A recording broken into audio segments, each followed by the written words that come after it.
Remember the Galaxy A80 with its rotating pop-up camera that turned a few heads when it launched and was slowly forgotten over time? Well, there was no A81, but according to a new patent, Samsung is planning to take that design further with its successor, the Galaxy A82. The next flagship chipset from Samsung, the Exynos 2200, was first expected to debut on the S22 series in 2022. But Samsung has plans to use it in a device later this year. Subscribe and hit the bell icon to get future tech videos. The Exynos 2200 is gonna be the successor to the Exynos 2100, which is the current flagship SoC from Samsung. It's the Exynos chipset we've all been waiting for, the one that's gonna bear the fruit of Samsung and AMD's partnership. So instead of ARM's Mali GPU, it's gonna be Samsung's custom GPU built on AMD's Radeon architecture. We've seen some early benchmark leaks of the GPU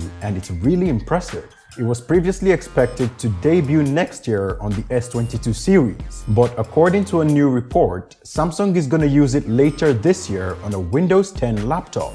Now, this is quite surprising, but with the increased popularity of ARM-based Windows 10 notebooks, Samsung wants to challenge Qualcomm's dominance, and the Exynos 2200 could be its secret weapon. So we get to see the Exynos 2200 before it's put on any smartphone.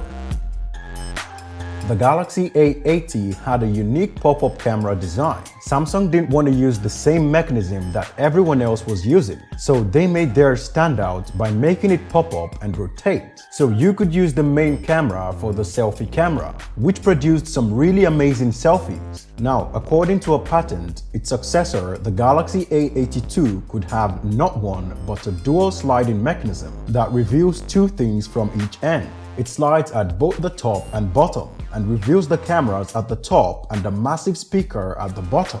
Thanks to the guys at Let's Go Digital for making a render based on the patent, so we know what the device is gonna look like in real life. Based on the render, it's not just a part of the frame that's sliding like the A80, but also the display itself. When you slide the phone up, it's gonna reveal a triple camera layout on the back, which is the main camera, and also a huge speaker at the bottom. But unlike the A80, this one doesn't rotate. So to take selfies, you have to slide the display downwards, which is gonna reveal the selfie camera. There's a lot of sliding on this design. It'll be interesting to see how Samsung implements this. There's no release date in sight yet, but it could be towards the end of the year. Anyway, that's all for me in this video.